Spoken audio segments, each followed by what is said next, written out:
could you describe your school's current setup? Is it remote or hybrid, and how are you working? Yeah, we have, since March, we've been 100% remote. The latest news is we might be hybrid at the next marking period, which would be the end of January, but they've said that before, so we'll see if that changes. So I'm 100%, I'm in my classroom right now, which is in my basement.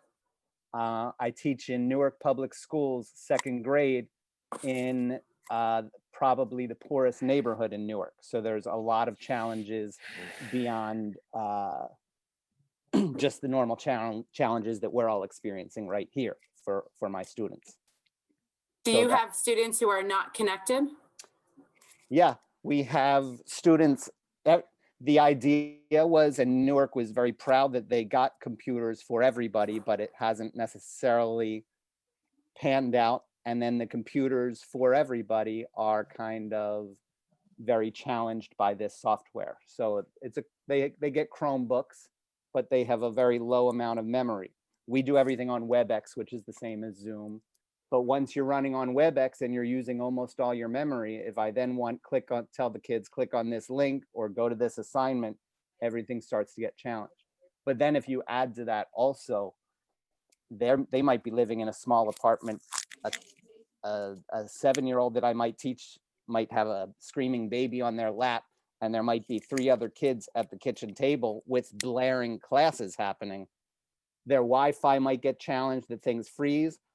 Or if everything is working great, if they turn on their mic to answer their question, I might hear a roar of 3 other classes going on, plus a television and a lot of other things. So the fact that they each ideally may have a computer is really only step one, but there's a lot of other hurdles that these kids have to jump over too.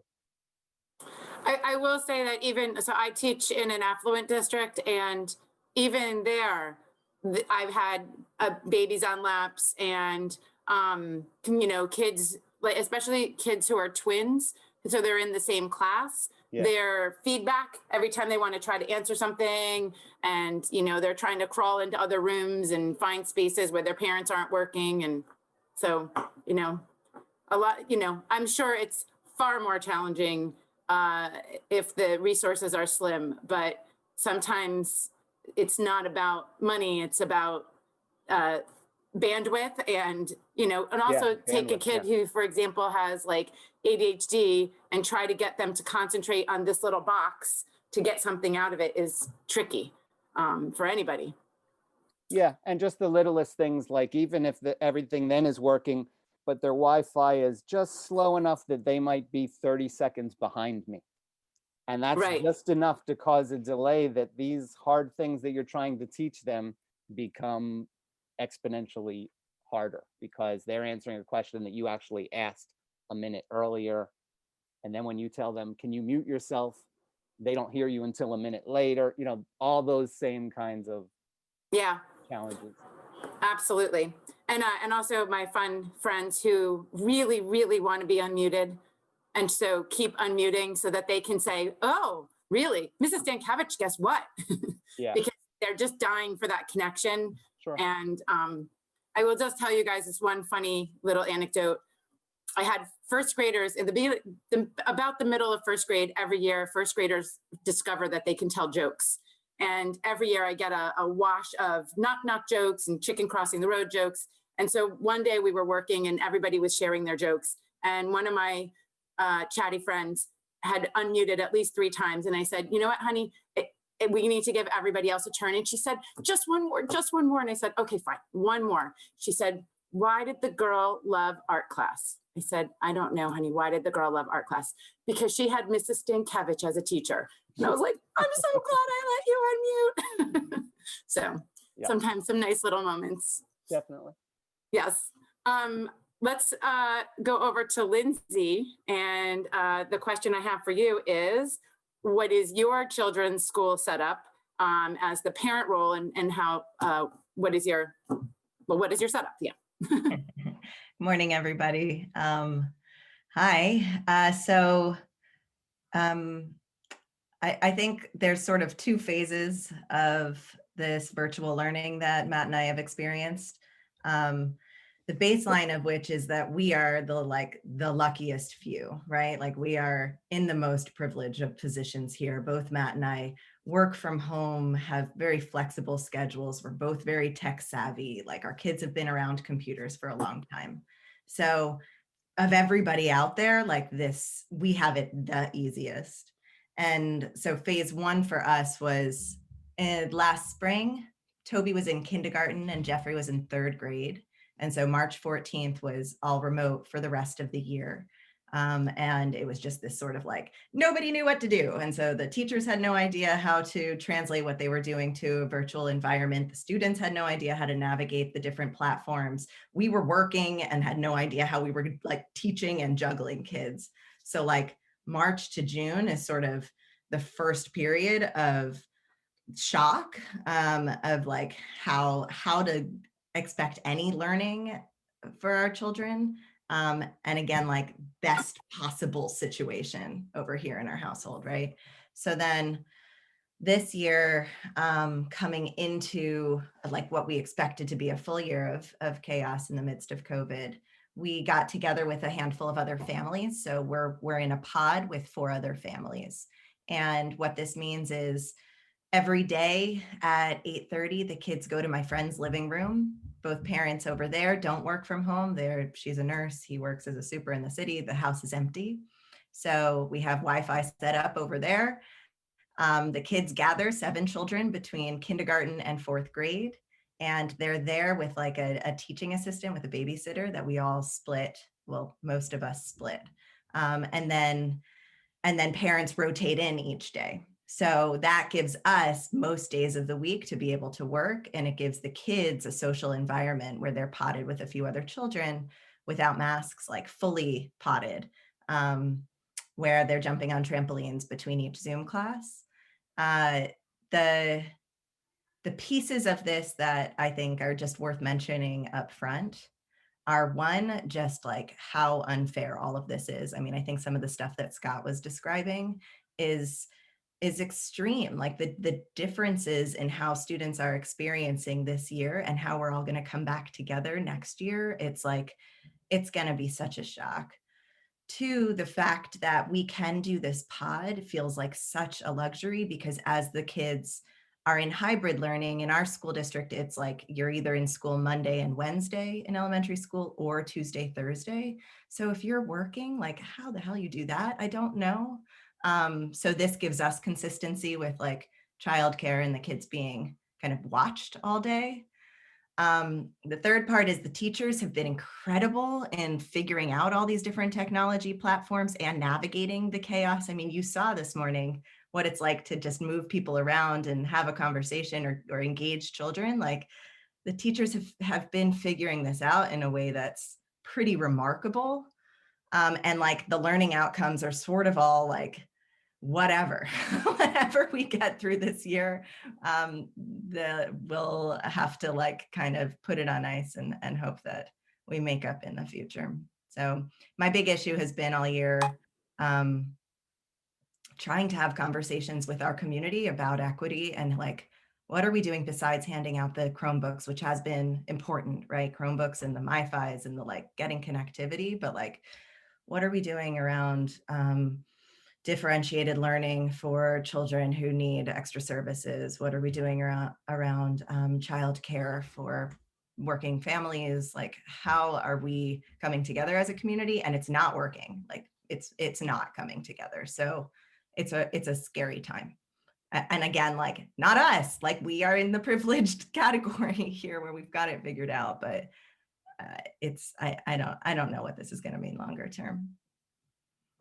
Well, and you guys are already answering my next question, which is what has been the most challenging part of your role as teacher and parent, but I'll give you a chance though. Scott, what do you think your biggest challenge? And you know, for anybody who doesn't know Scott, he also has 2 children at home. And what are they doing? Miles is in his sophomore year in college, full-time at home. So he's doing it in our attic. And Lena is full-time in her junior year of high school. And I think that, and honestly, Lena probably is maybe having the hardest working the hardest of all of us. She's, you know, taking a pretty intense course load. And so they haven't changed anything in terms of expectations for better or for worse. I guess there's a good side to that, but she's up doing homework till, you know, 1 in the morning, 2 in the morning still, and then staring at that computer all day. And then it's really concerning, but that's just the reality of the way things are. So your question was, what have I find particularly challenging? From a teacher's perspective, I think one of the biggest challenges is there has been very little change in terms of the expectations from the school system. So we're still doing the same standardized tests. We're still being told these are going to reflect on you and we expect your kids to do well. We're still being observed by principals in this little environment and with the same set of expectations for those kinds of classes, and the same kind of grading and attendance challenges. What are your students' grades? Are they, you know, where you're holding these kids accountable for, you know, a very challenging situation that is not fair, even within, forget about rich or poor, even within my class. Some students might have a parent that is right next to them and helping them with their homework. Probably even maybe helping too much. All of a sudden, this kid knows how to punctuate perfectly, where another kid doesn't have that. And how do you grade equitably to that? Or how do you grade when you've been teaching place value? One kid's computer crashed 5 times during the 20-minute lesson and another didn't. So it's not really reflecting their performance. So those kinds of things are the frustration, that there hasn't been as much flexibility in terms of what we should be holding everyone accountable for and what we should expect them to show us.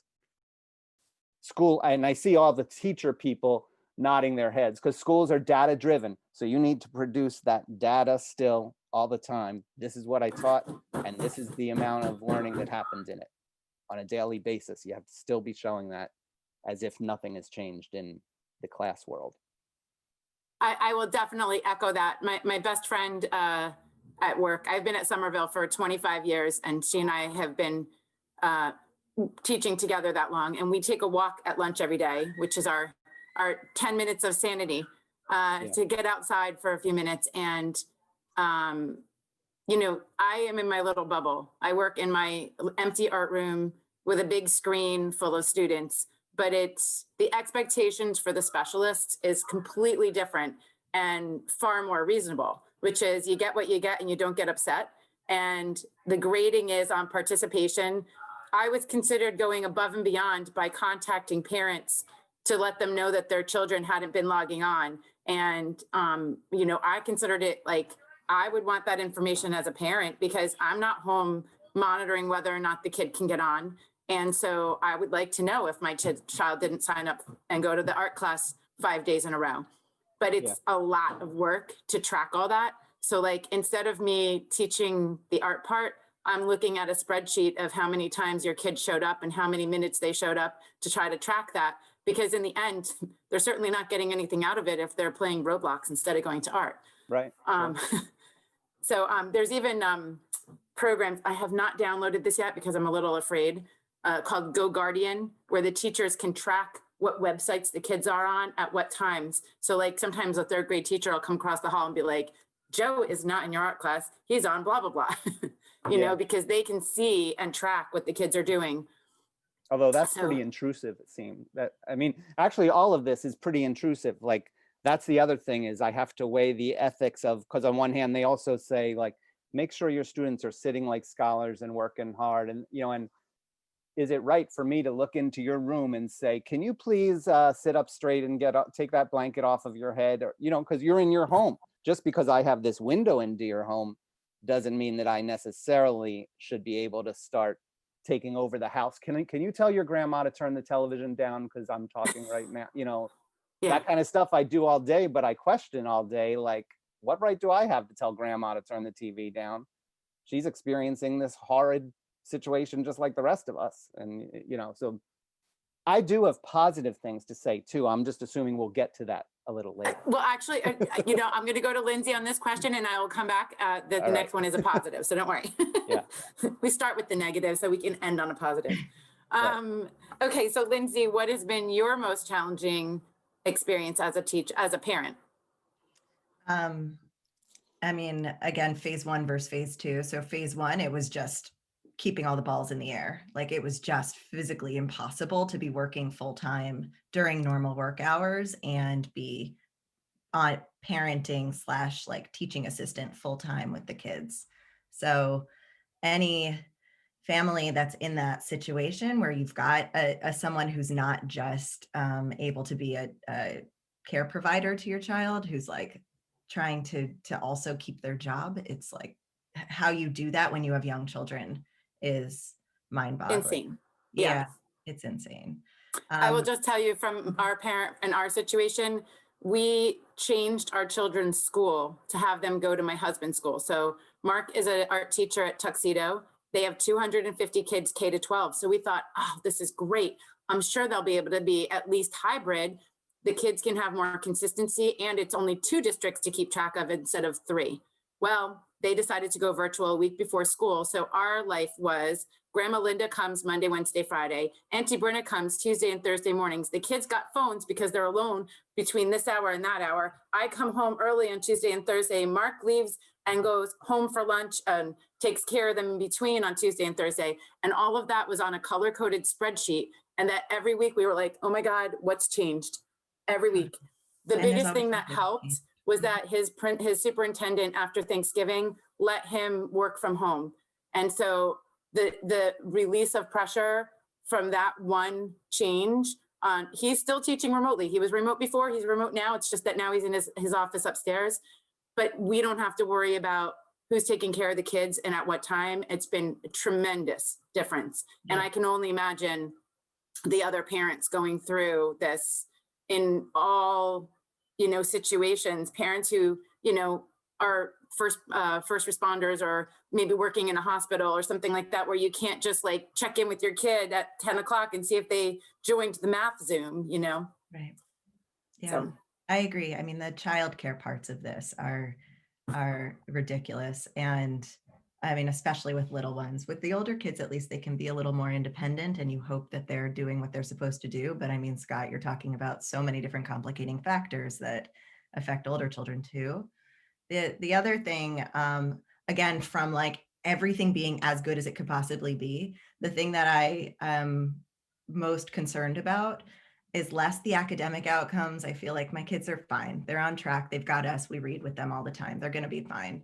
It's social. Like my 7-year-old is not around a room of other 7-year-olds. Like what is he going to be learning in this year in terms of his social skill development that's going to put him way back? And my older one in 4th grade, like just not being challenged by other kids. It's their social connections are happening with these little boxes on a screen. It is like not normal. And I think like that's the stuff that I wonder once they're back in person, how jarring is that transition going to be? And how much are we all going to be able to smooth it out so that kids learn how to socialize? Because we're social beings and COVID has disrupted that part of our lives. And for a 7-year-old and a 9-year-old to learn this type of normal, I just want to contain this experience to this moment and be able to then learn how to be a social being again after this and not afraid of the world. So I hear you on like all of the ways that teachers are still being evaluated for the academic performance of their kids. As a parent in a position where I'm not worried about my kids' academic performance, I'm like, thank you for worrying about all of those things. They're gonna be fine. And I wish that there wasn't as much pressure on teachers to keep all of that up. And let's just be there for our children emotionally in a way that'll get them through their lives when this year is such a weird disruption. Yeah. And that leads me to the more positive, Scott. What is a surprising bonus? Well, a big difference from previous years. So in my school, the teacher to parent or the homeschool connection has always been very tenuous, not nearly the same as what it is here in Teaneck with my kids and their parents. You know, on a back to school night, I might manage to see 5 or 6 parents instead of the whole class. They're just to get that connection where they're involved in communicating. That has completely changed because we had to first of all scramble and find. It took a long time when we went virtual, like when we did it in March 1st, and then we sort of had to do it again in September. Finding the kids, literally being, what does anyone have a contact for this kid? Because phones change, people move, someone goes to stay with grandma, someone goes to this cousin, and just locating the kids was a little hunt. But now that we've got them, and then being able to see them in the home, I'm much more in communication with the parents all day, every day. Maybe it might be while I'm teaching. I just saw DeAndre run out of the room after his brother. Can you tell him to go sit down? I might be texting while I'm teaching to a parent to get it under control like that. Or I might say, can you remind so-and-so to log on? Every day I might be reminding them. So there's more communication like that never existed. And being able to see, like right now, I see all of your homes, like when Teresa had her little dog, and giving the kids that opportunity. Oh, look, yeah, sure, of course you can show me that, and hold it up. You feel like you're a little bit more, have a window into their whole lives. So that's been a big advantage. The kids have been really beautiful and inspiring to me. I mean, the thing that is shocking to me is that every morning at 8:20 in the morning, they're all, you know, for the most part, 90% are on and smiling and engaged in trying to get through it. And they're still there at 3 o'clock, which is really crazy to see and imagine, because it's just looking at me and they're just looking at them. And that's a long day for these kids. So that's been really great to see. Yeah, so there's that.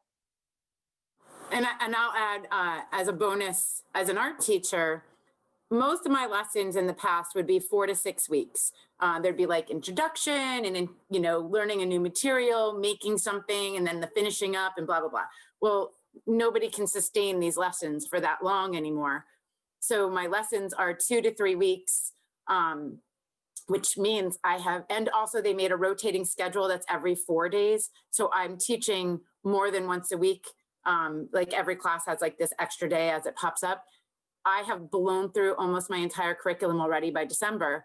And so I've been adding some fun things in, like, let's make some Northern Lights landscapes and go experience the Northern Lights. Why? Because they almost came near our houses, and that's cool. And I've been playing a lot of jazz music and trying to like create this positive space so that when they come to my little 45 minutes, it's something that they're looking forward to, something that feels relaxing and exciting. And like, that's the gift I can give them, because that's my only option. Is to like, think of it as like, what can I do for you? Right. Lindsay, what do you think is a surprising bonus? I mean, I watched Toby learn how to read, you know, like just as a parent, being so much more intimately involved in their education is such a pleasure. It like happened before my eyes, which was, I never would have experienced if he was at school, right? And he would have come home one day and shown me what he could do. But this way I was there and involved in it. I think that's the sort of, you know, the quiet blessing of COVID on all these levels is for our family just being, we're together, we're in each other's lives so much more than when I was commuting 3 hours every day, right? Like I see their rhythms, I see their growth, and we spend all that time together, and there isn't all of the other activity that we were involved with before. There's just like, okay, it's the weekend, we got nothing else we're doing, you know, we're going to go for a hike together again, and that's it, that's what we do. And so just that like true quality time with the kids has been great. I think on the education side,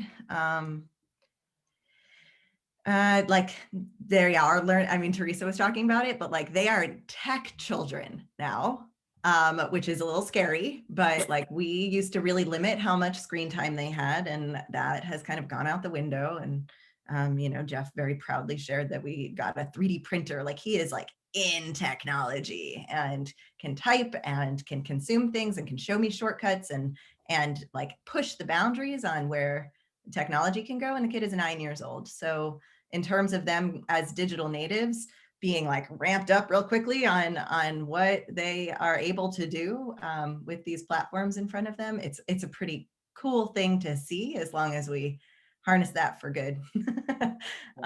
But yeah, that, I guess those are, I don't know, those are some of the perks. I'd say overall, I wish that they were in school. I don't think this is a good thing. I want them to be among their peers and knowing their teachers. The few times that the teachers have set out one-on-one time with the children, like a Zoom for 15 minutes even, to just check in one-on-one with the kid and create a connection with the child, has changed their next couple of weeks.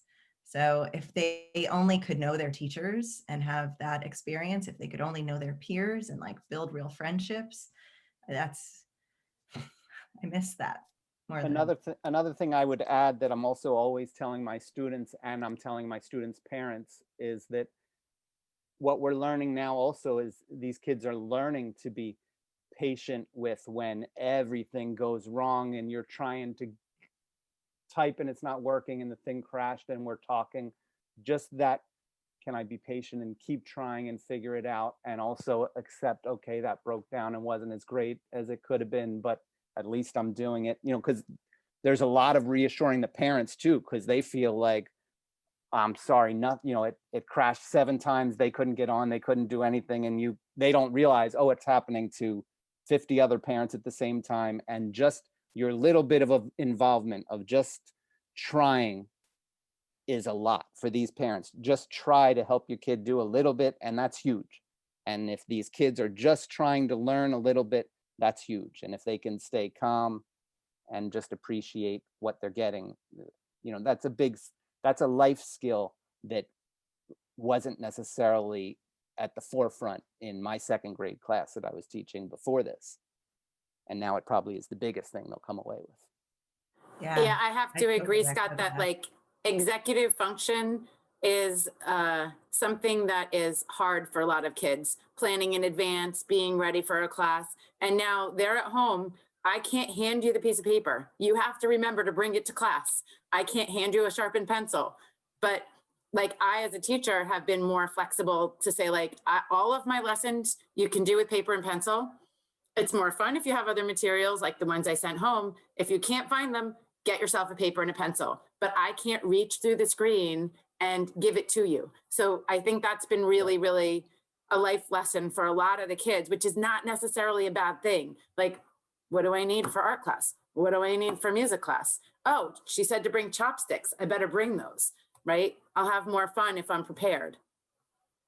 Right. So, I'm also seeing amazing resiliency from the kids. Like they've just adapted. This is just what normal has become. The first 2 weeks, Zoom was awful, and they just wanted to hang up all the time, and they hated it so much. And they've like learned to live with it and make the most of it. And they're okay. Like they can handle this. It's kind of amazing to see. Okay, so how long should I be ending the questions now, or do we have time for another question? We have time. I'd say we should. I don't know how long the breakout rooms are. You want them to go? They're allowed to leave on their own when they're done. I see. Okay. Because each group, it kind of depends on the vibe of the kids and what they have prepared. You could certainly go another 10 or even 15 minutes if you want. fact, Maybe we I'll could open it up to questions from the audience.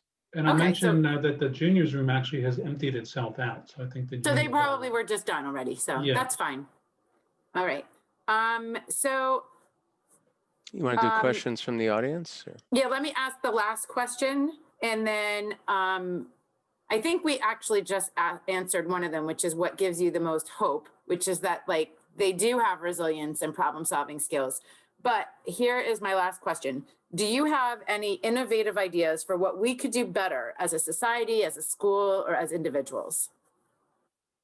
I don't think this is innovative, but like just focus on the kids' emotional state and their safety and their like well-being right now, and pushing them to grow academically is asking too much, in my opinion. I feel like it's cool to see things happen, but we have disrupted the normal flow of society because we're trying to protect each other, and just helping the kids understand that this is such a disruption, and the goal is to come out of this stronger and more connected and like better focused on how we are all in this together in ways that are supportive. I feel is like so much more where we need to go than learning multiplication. That's my take. What about you, Scott? Yeah, I would just echo that, because then on the other hand, I would just say in terms of innovation, the things that need to change are beyond education. It's more about the economy and these poor people, because it's always, you could always lay a chart of the struggling schools academically with the struggling towns economically, and it's the same. So the only way to change those numbers and help kids learn and thrive academically is to have a more stable and calm home where the adults are not so stressed that they are able to help them in the same way that we all are helping our kids. Absolutely. Absolutely. Can I just add too that I think like some of my frustrations in this year are that like the schools are not responding from my observation, and hopefully this isn't everybody's experience, but the schools are not responding in a way that's fully supportive of the families. They're like trying to perform for the kids to keep like fourth grade as fourth grade should be, right? But like where the families are is so complicated, and all of these things of like what else is going on in that kid's life and in that parent's lives, and just all of the other concerns financially, emotionally, whether it's like drinking problems that are arising, whether it's concerns of like losing your house. Like there's just so much else happening that I just feel like our education system as a whole can and should be more of a resource to our community as a whole than just the academic outcomes for the children. That's where I feel like, man, I wish that was the lesson we were taking away, that we could do this differently. Really interesting. All right, let's open this up to some questions. So I guess You want me to manage that, Sam? Sure.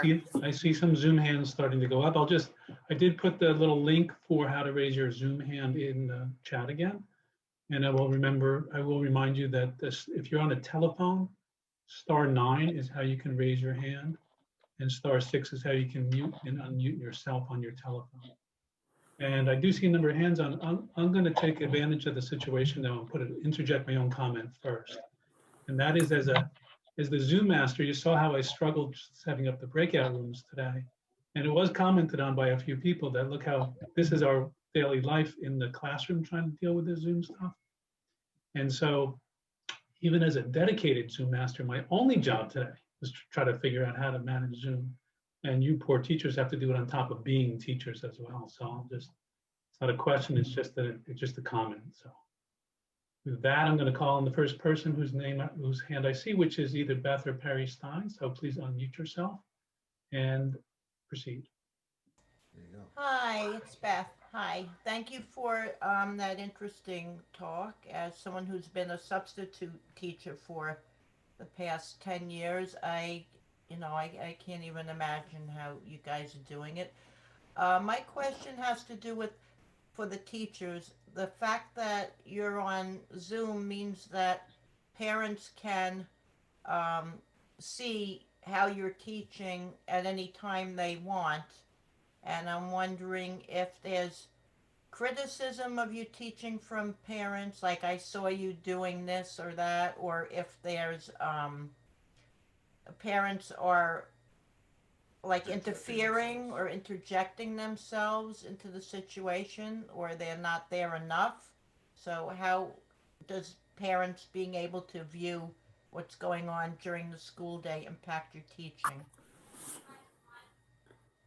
There's a little bit of that. I have had situations where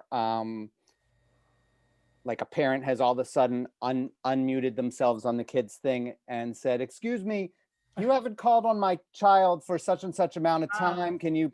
And you have to pretty quickly step up and say, "Excuse me, there is no way you'd be leaning into my classroom and advocating for your kid if we were teaching, and I will get to your kid." You know, you sort of have to set those parameters pretty toughly. So there's a little bit of that kind of thing. It luckily, for better or for worse, that parent involvement has faded a little bit over the, it was maybe in September and October So a if little you're bit more. teaching young And then I think children- parents have had enough, and enough is enough. They're all sitting with a parent? They're not all sitting with, some are sitting with a parent, and you have to really manage that and say, "I can see you whispering to your child now. I'm asking your child to give me the answer. I don't want to hear what mom, I Okay. know mom knows how to spell street. I want to know if," you know, so there's a little bit of that, but also just parents coming in and out and in the room. So they're sort of semi-aware of what's going on. You know, I'll add that a person that I know outside of school said to me, "Oh man, those teachers just drone on and on. I tell my kid, get out of here. I don't want to hear this anymore." And I was like, you know, I'm one of the drones, right? Yeah, I mean, sometimes you feel like you're doing a monologue too, because when you're teaching people with struggling Wi-Fi, their cameras might lag and turn off. So sometimes and their microphones. So there are times where I'm just sort of teaching, talking, and I don't see or hear anybody. And you're sort of just, you know, maybe in the chat, "Can you type okay if you hear me right now?" And Yeah, there's that too. So it is really droning sometimes. yeah. Thank you. I see Pam, your hand is up, so please unmute yourself and ask a question. Oh, thank you very much. But I really loved this panel conversation that you had, and that it was really good that you included the kids as well. So I just wanted to share my experience, because when COVID came into the picture and the kids started going virtual, I got the opportunity to work with my own grandson. And because I was the best at technology and the only one who was really available to work with him, I really got into virtual learning with him. And what I need to say is that the lower grade teachers have to have a plan already in place where kids know what they have to do. So every day the kids would receive a schedule on the computer, and it would tell them that they would have to do from 8 o'clock to 9 o'clock work on X, Y, and Z. And then they were given 2 days a week where they would go virtual. And the virtual class would be getting to see their classmates and also getting to play games with the teacher. So it was very, very organized. Now, at the time, he was in 4th grade. So that's considered the lower grade. This year for 5th grade, they did it even better because they met online every single day. And the teachers communicated with the class every day. They saw their classmates and they were able to learn everything that they were supposed to, like they were in a regular class. So that's the positive aspect. The question, now my suggestion is, I don't know if anybody watches Judge Judy, but since COVID, Judge Judy has been doing her program virtually, and she has this thing on her desk where she can look at the paperwork of the participants, and she can see what they've put on the screen or in front of her. That's what we need to put in our classrooms, a device where the kids can show their papers or show their work and the teacher can see it at the same time. And that would do a lot of good in helping virtual learning. Pam, I'm just going to add to that. My daughter yesterday was working one-on-one with a teacher, and we realized that the document camera that my husband had for his job flips down or up so you can see the face, the work, the face, the work with just a flip of a thing. It's fantastic. It's a new document camera. I don't know the brand, but it exists for exactly that, where you could be working on the table and showing your face without having to touch a key. That's the trick, because you can, I mean, I have a document camera, my laptop camera, plus my smart board all hooked up so I can see the students, they can see me, they can see my hands. It exists, but it's super tricky and not accessible for everybody right now.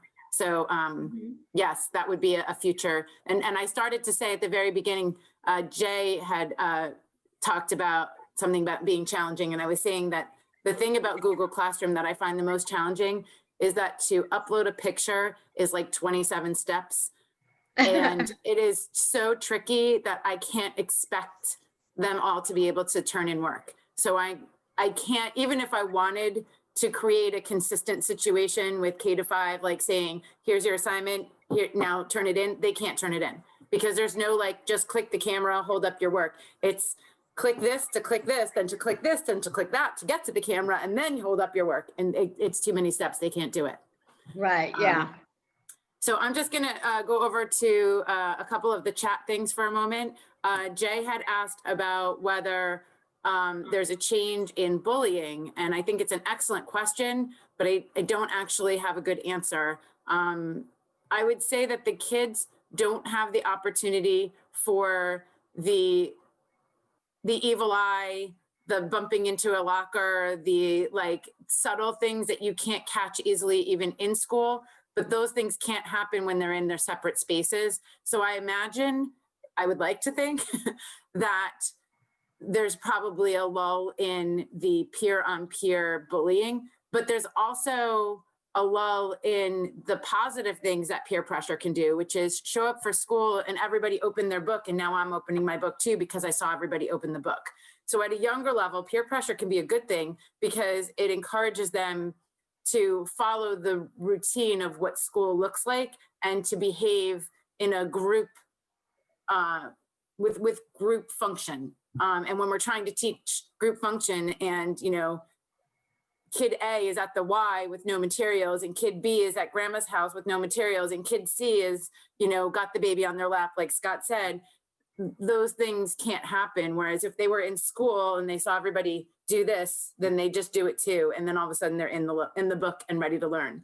So the negatives of peer pressure and bullying don't have a good opportunity here. I think that's probably turned into what's being said on TikTok, in Facebook, on all the other social media platforms where kids find themselves. But the thing about that is that they have to release that information themselves.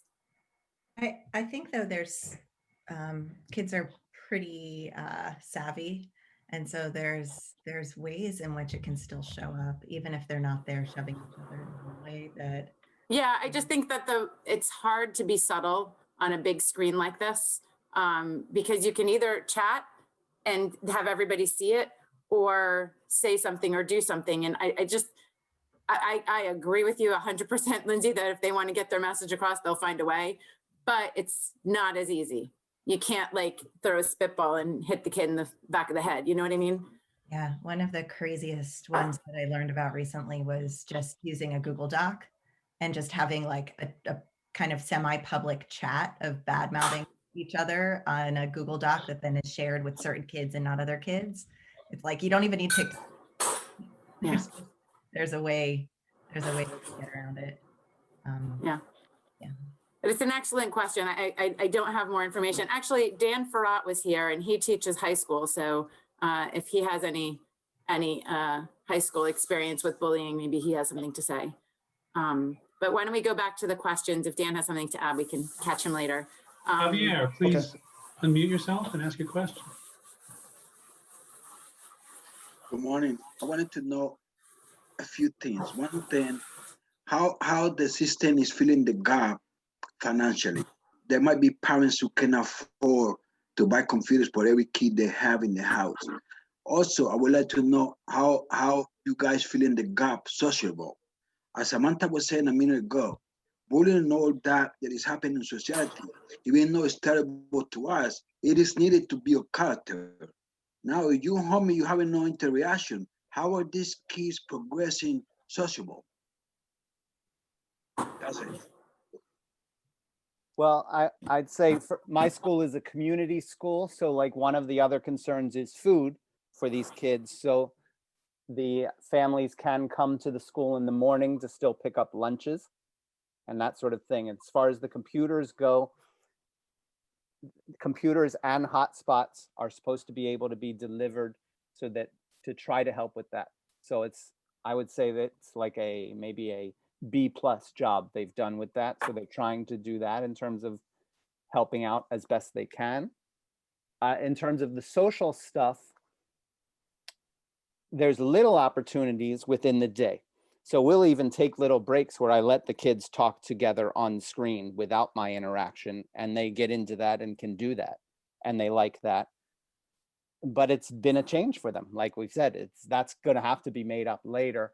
I've been struggling to try to find ways to get some face-to-face time. Once a week on Fridays, we end early and I drive to the school and do what's called library on wheels, where basically I park my van in the parking lot and tell the students if they can come, and then they can take books from me. So I set up like a whole little bookshelf behind my van in the parking lot.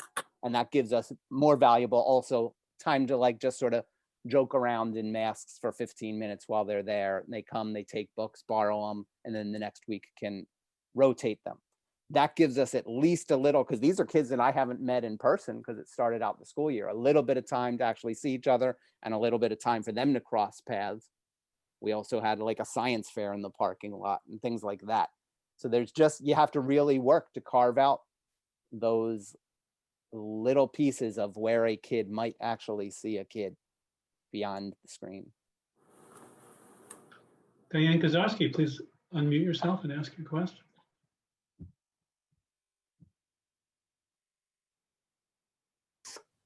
Scott and Lindsay and Samantha, how do you find out like best practices in terms of coping with Zoom and education and either your own school district's peculiarities, your community, or out there in the wide world? How big a circle do you have time to check in with and see, who's got a good idea and how's it working?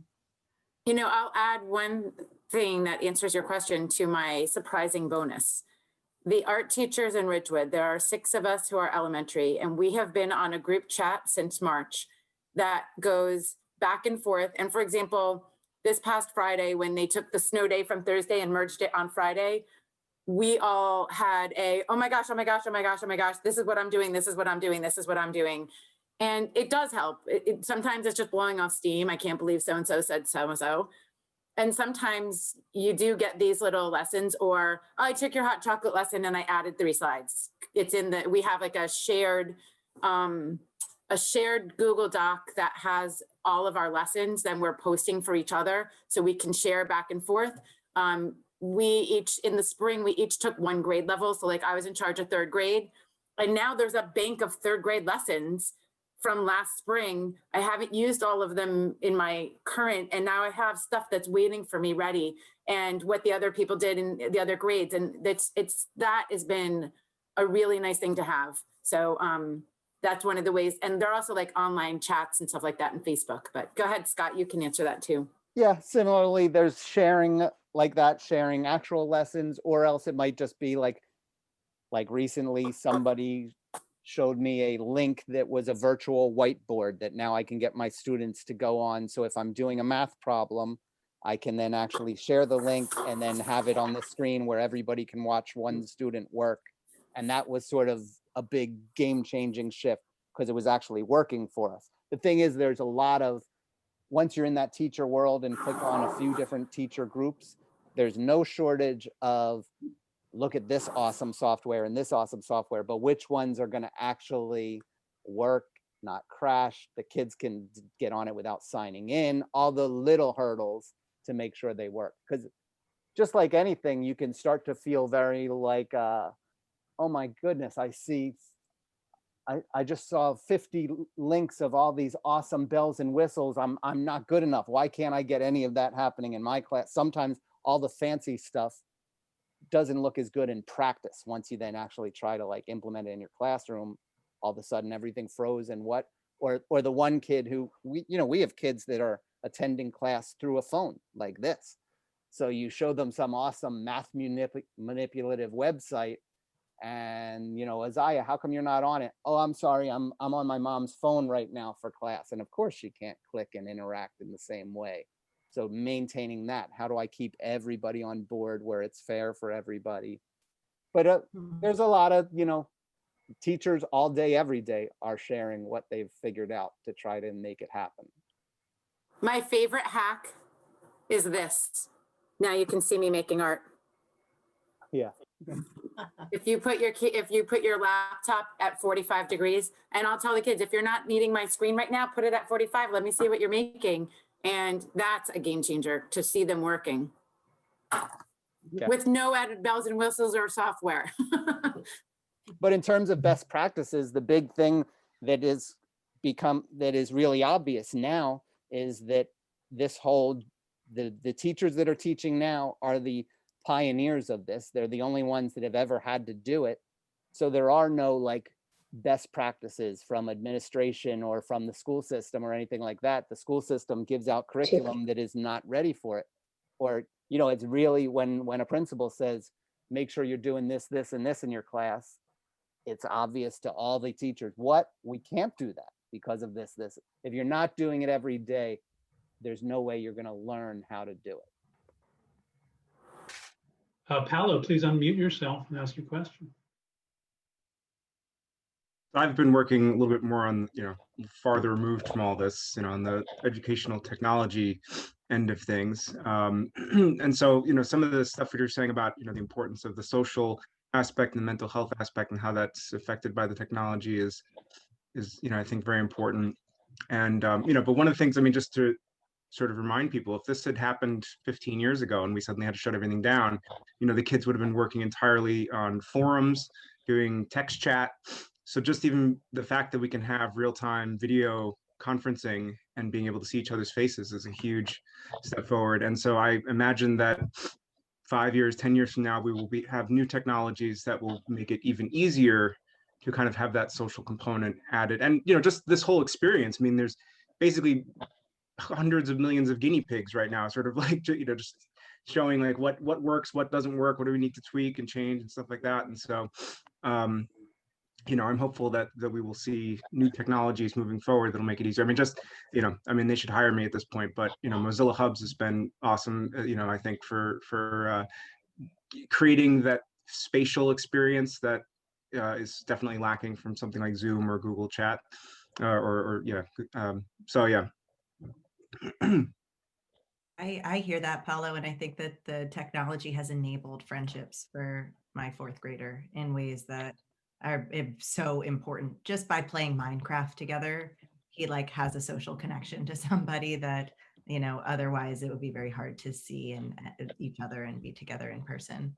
But I want more, I want that to like lead to talk outside of just talking trash to each other about the game, and instead like build relationships from it. Yeah, if this happened when I was in school, then I guess there just would have been no school, right? It would have just been canceled, right? There's no computers. Yeah, excuse me. Excuse me a second. This is David. We have to finish up soon, so we will take just 2 more questions, and then people are welcome to stay on after that if they like. But we'll just take 2 more questions, and then we'll close up the regular platform. And I'll take them in the order that they've been raised. So Linda Bennett, you dropped yours. Do you still want to ask, Linda? Joe Schumann? Yeah, okay, thank you. I really want to commend the 3 of you for what is a very important and informed discussion. There's been a great deal of participation, which I think is an index of that. I want to ask you a question, all 3 of you, about lost opportunities looking ahead towards the future when things normalize. And what I'm thinking about, I mean, it's a long time since I've had school-age children. I have grandchildren who are having a very hard time. My son is a physician, works out of the home, and his wife is a professor who's working in the home, but very preoccupied. And their two children, who are school age, are not, my two grandchildren are not doing so well. It's a very hard time. But the question I want to ask comes from a different plateau. I teach in the university, and among undergraduates, not so much graduate students, there's a tremendous diversity in aptitude and capacity. And I know that if I address my discourse at a certain level, other students are lost, and keeping everybody on the same page in the classroom is very so I'm wondering, during this time, I'm sure Scott, Samantha, and Lindsay, there are kids, students, who are grasping this better than others, and others who are having a very hard time in the same class. Now, I'm looking down the road maybe to next September, and assuming hopefully we're all back in the classroom again, how those inequalities are going to be aggravated by the current circumstance, how they're going to play out, and what do you think the challenges are, Scott, in the classroom, and Lindsay and Sam, in the classroom in terms of teachers trying to make up what is an exaggerated inequality that has been in effect aggravated by the current circumstance of remote learning, where some kids maybe are getting it, but others are totally off the page. Am I being clear about the inequality over the long range, and how you think that's going to play out, and what the remediation is going to have to be in that regard? I think it's going to be a national problem. I think the entire educational landscape has basically been crippled as a result of this. I mean, you know, looking across the country as a whole. But within your experience, what do you think they're going to have? That's my question. Yeah, well, I would say, I mean, that the struggle, I think one thing you're pointing out is what has always been an important challenge in a classroom is differentiating. So Right. you have some kids that are ready to do in second grade, and some kids that are ready to do double digit addition and subtraction. Some kids are still struggling with 5 + 2. And how do you balance that whole class at the same time so that everybody stays engaged? And then the worry is, yeah, that those gaps are going to potentially get bigger. It's Right. hard to tell. Right now, I don't want to diagnose, you know, right now in what month is it? In December, I'm in the right place in the curriculum in December that I would have been if I was teaching live. So I am moving those kids forward in the same way that we were live. So I don't know if this is going to be if next year's third grade class is going to, I don't yet know what kind of remediation they're going to need to catch up to where they're supposed to be. All right, fair enough. But you know, school systems aren't light on their feet, so I don't anticipate any new invention or innovation. I think it's still going to come down to, all right, teachers, now you got this kid, he's ready for multiplication. This one's still struggling with 5.5 and 3. You got to make it work. I think that's what it's going to, that's the innovation that usually, the only innovation that exists that I see. Right? I will add, I was talking yesterday to a friend who has a kindergartner who's really struggling. Sorry. Who's a boy. And I was saying that, you know, a lot of people in a regular before COVID experience find that sometimes boys are a little immature when they start kindergarten, and will let them repeat. Not just boys and girls, but you know, don't be afraid to, if your kid is starting kindergarten this year, what a fantastic opportunity to repeat and to count this year as an advanced preschool and start over fresh. If it was my kid and I felt like they were struggling, I would absolutely vote to start fresh in a regular kindergarten the next year. And I suspect that others would do that too, because then what is the downside of that? You know, but I wonder if that's going to screw up the numbers for the schools going forward. But at the same time, if you're not sure if your kid is ready for that next grade, you know, it can only get bigger and bigger and bigger if there's no intervention. That's my unacademic viewpoint from the art teacher, but. For the last question, oh, sorry, Lindsay. I have a friend who did that last year. Their child was in kindergarten, and with half the year being remote kindergarten this year, which isn't a great year to, have your kindergarten class, but I think that child really needed it and is thriving because of it. I think though, back to another part of Joe's question, that the scariest thing to me is we already know that educational outcomes are divided along economic and racial lines. And so now you add in COVID and you add in this virtual learning and you add in all the complexity in everyone's lives that are also disproportional based on, race, based on economic means, that like we are just exacerbating a bad situation on many levels. So I think this is why it comes back to me, and that our school district needs to be looking at the whole family, the whole unit, as their constituent, not solely the educational outcomes for the kid, in order for us to think about a better and more equitable way of solving these problems. And I think like the like first day back in school, it's going to be such a shock to all the kids to like be there in person with teachers again and have to learn how to be a good student again, like that's going to be universal, but like where they are coming in based on what they've learned in this crazy year is going to be like, I expect, I don't know, I'm not an expert here, but I expect it's going to be split and divided even further than what's already been split and divided. Well, and what really needs to change is this, not just getting back in school, but getting back in school completely normal. Because right now when schools do open, if they're open for hybrid or even when we're opening more, the things that used to happen that were good teaching was collaborative work among the students reading to each other, students working in a little group on things, teaching each other, little reading tables, and all that stuff is done with until this virus is done with. It's dividers, it's keeping space. They don't want the teachers to be getting up next to them. So until that can change and the kids can start interacting in the classroom, that's the big part of learning that has really been thrown out the window. Those best practices that have been developed for what's good teaching, where the teacher just says a few things and then get the kids working together, that can't really exist yet. Yeah. Dan Farad, please ask your question or your comment.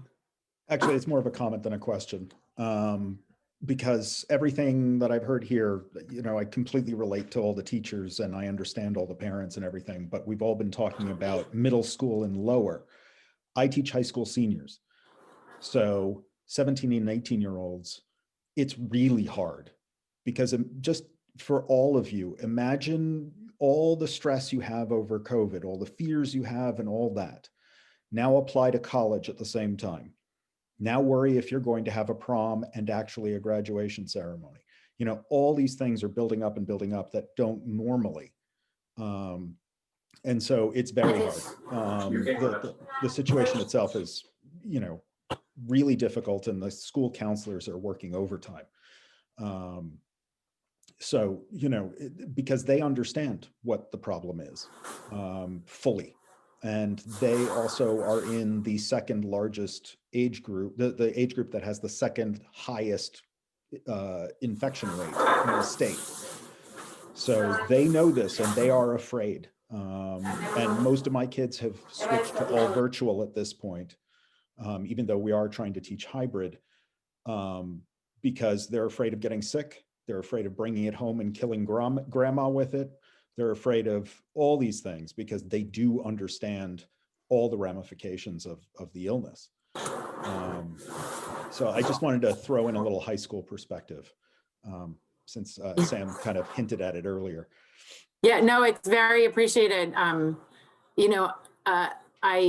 I take temperatures at the door every morning for the hybrid kids who are coming to school. And the person who is working with me has a high school and a college student, and her college student wants to have friends over. They want to sit in her basement and drink beers and sit around the fire pit. It's a little cold and she's freaking out and feeling like, why didn't he come home? It's 11 o'clock. Why didn't he come home? It's 12 o'clock. But if he was in college, he'd be having his college experience. He wants to have his life go on. She's panicking because of that he ended up getting COVID and coming home and almost infecting her. She was freaking out. Like, there's so much pressure and stress about the choices they're making. They're not really mature enough to really understand the impact that their decisions can have.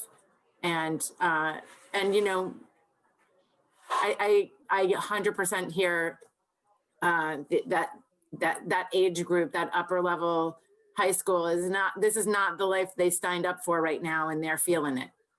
I mean, Yeah, and also what everybody you're is. saying about the you know, trying to get together. I mean, that's the other thing that happens with high school students is they don't follow the rules necessarily. And so our school district, which is only 2 high schools, has opened and closed and opened and closed and opened and closed the buildings because of COVID cases coming into the building.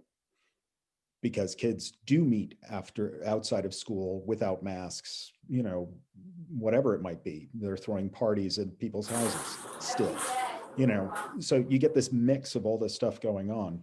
Yeah, it's a situation that needs to end, obviously, but what are the consequences going to be? Just to go back to Joe's question, I don't know. I don't think any of us have any clue as to what this is going to be like in September, and what we're going to have to do in order to make up for whatever's lost. We're too busy thinking about what's going on right now anyway to try to anticipate that. And I think with, you know, the lower school teachers on up, I think we all might agree on that too. But anyway. Yeah. Thank you for an upper level perspective. Sure. Glad to help. Okay, we'll call the official platform over in a minute. I want to thank all of you on the panel, Samantha, Teresa Wofford, who did a fantastic job talking about her perspective, Scott Harris, Lindsay Siegel, and Dan Farrat, who came in at the end to talk about the high school students. That was really good. You have my sympathies dealing with kids that age, Dan. I would also like to thank our Zoom master, Ken Karp, and our musicians, Len Goldstein and Ron Schwartz. And I want to thank all of you who came this morning to see this platform.